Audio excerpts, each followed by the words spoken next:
Pro review চ্যানেলে স্বাগতম। আজকে 2015 সালের একটি romantic cinema the longest ride নিয়ে কথা বলবো। 2015 সালের সিনেমা দ্য লংগেস্ট রাইড দুইটি ভিন্ন প্রজন্মের দুইটি প্রেমের গল্পকে সুন্দরভাবে এক সূত্রে গেঁথেছে।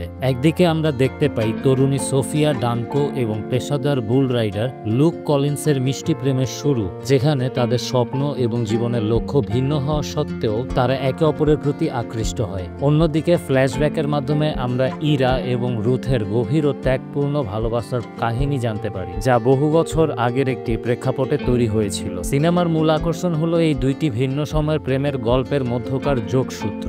ইরা ল্যান্ডনের পুরনো চিঠিগুলির মাধ্যমে সোফিয়া এবং লুক তাদের সম্পর্কে নতুন অর্থ খুঁজে পায় এবং ভালোবাসার দীর্ঘস্থায়িত্বের গুরুত্ব উপলব্ধি করে। অভিনয় শিল্পীদের কাজ বেশ ভালো ছিল, বিশেষ করে ব্রিট রবার্টসন এবং স্কট ইস্টউড তাদের চরিত্রে সাবলীল ছিলেন। সিনেমার চিত্রায়ন সুন্দর এবং আবহ সঙ্গীত কাহিনীটিকে আরো আবেগপূর্ণ করে তোলে। তবে কিছু দর্শকের কাছে সিনেমার গতি কিছুটা ধীর মনে হতে পারে এবং গল্পের কিছু দিক অনুমান করা সহজ। কিন্তু যারা মিষ্টি প্রেমের গল্প এবং একই সাথে কিছুটা নাটকীয়তা পছন্দ করেন, তাদের জন্য দ্য লংগেস্ট রাইড একটি উপভোগ্য সিনেমা হতে পারে।